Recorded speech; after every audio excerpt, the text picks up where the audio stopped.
Filosofi bisnis. Saya percaya bahwa sehebat apapun seseorang pasti tetap bisa tergantikan oleh orang lain.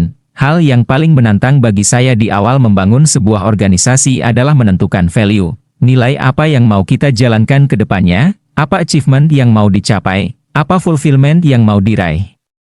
Kekayaan materi itu bisa dinilai sebagai achievement atau pencapaian. Namun, membuat 1000 orang menjadi miliuner yang hidup sehat bahagia, itu fulfillment atau pemenuhan.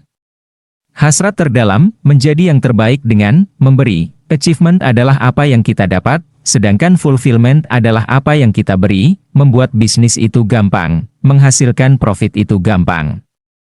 Menjadi kaya itu gampang, namun mencapai fulfillment cita-cita tertinggi menjadi manusia paling bermanfaat adalah perjalanan yang panjang. Belum lama ini saya mencoba membangun hal yang baru, bahkan masuk kategori unknown territory. Benar, yang saya lakukan bukan saja gambling, tapi benar-benar masuk ke dalam sebuah permainan yang belum pernah saya mainkan dan masih sedikit pemainnya. Untuk mencari saran saja bisa jutaan dolar dihabiskan jika kita bertanya ke McKinsey misalnya, atau konsultan kelas dunia sejenisnya. Tapi jujur, rasanya teritori ini pun mereka belum punya banyak referensi. Saya coba tanya sesama kaum pebisnis, jawaban mereka malah, nggak salah loh mas, mau masuk ke sana.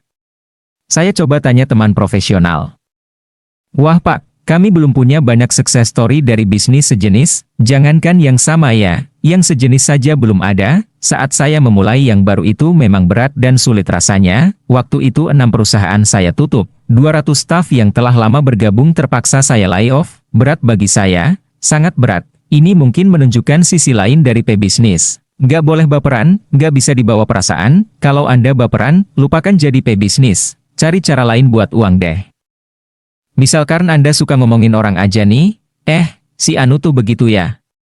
Siap-siap pebisnis di depan Anda akan berkata dalam hati, wah, temannya sendiri aja diginiin, sebentar lagi gue nih. Bisa-bisa mereka mengucapkan sayonara, goodbye.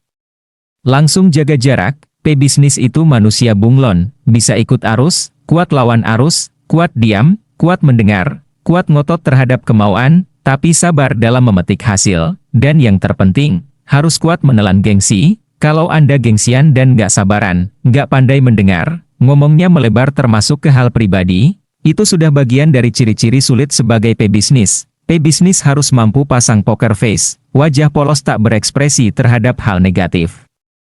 Dan jangan tanya betapa sulitnya melakukan hal ini. Poker face adalah keterampilan yang didapat setelah melalui proses panjang, ribuan jam Anda berhadapan dengan para asyole, para cerok, para pejabat korup, para buaya politikus, para penipu, para broker pialang proyek, para pembawa map proposal, ribuan slide presentasi, dan beragam sumber lalu lalang informasi. Mulai dari gosip, hoax, dan fakta, semua ada di depan Anda. Bisakah Anda stay cool saat tertekan, dan stay hungry di saat makan? Sulit banget kan?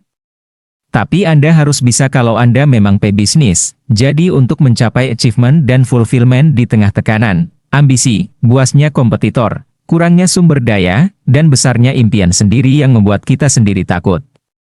Bagi saya ini tantangan yang saat ini saya hadapi di depan saya. Mungkin, sebagian sahabat bingung dengan tulisan saya yang pakai kiasan seperti ini, jadi ada baiknya saya ajukan pertanyaan, ketika Anda akan memulai sebuah usaha, apa dulu yang Anda lakukan? Apakah proyeknya?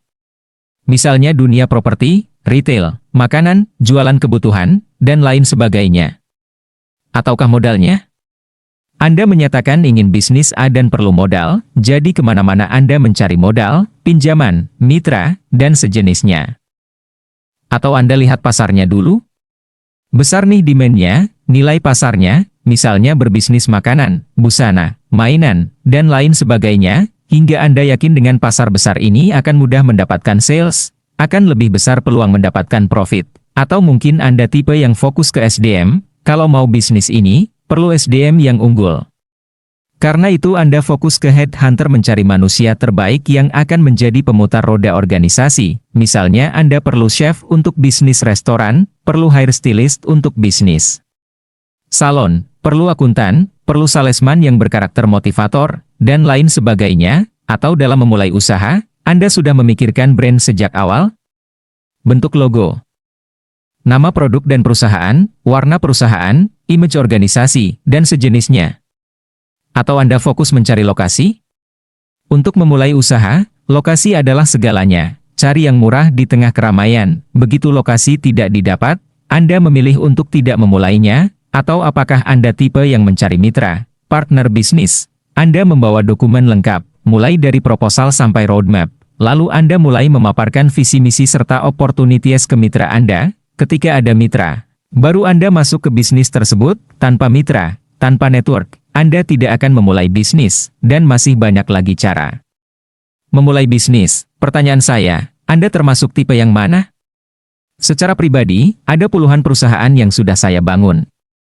Ratusan bidang saya masuki, dan yang bertahan hanya 2 macam dengan beberapa unit usaha. Apa yang saya dapat? Apa yang selalu menjadi entry point saya berbisnis? Yang pasti saya sudah masuk dengan berbagai tipe tersebut, dan belum ada yang jadi favorit, tapi mungkin karena faktor usia, beberapa usaha yang saya bangun terakhir dan yang akan saya bangun, membuat saya berubah cukup drastis. Saya sekarang masuk bisnis, bukan lagi melihat bidangnya, pasarnya, besar kecilnya modal, entah mengapa sekarang saya jadi lebih filosofis.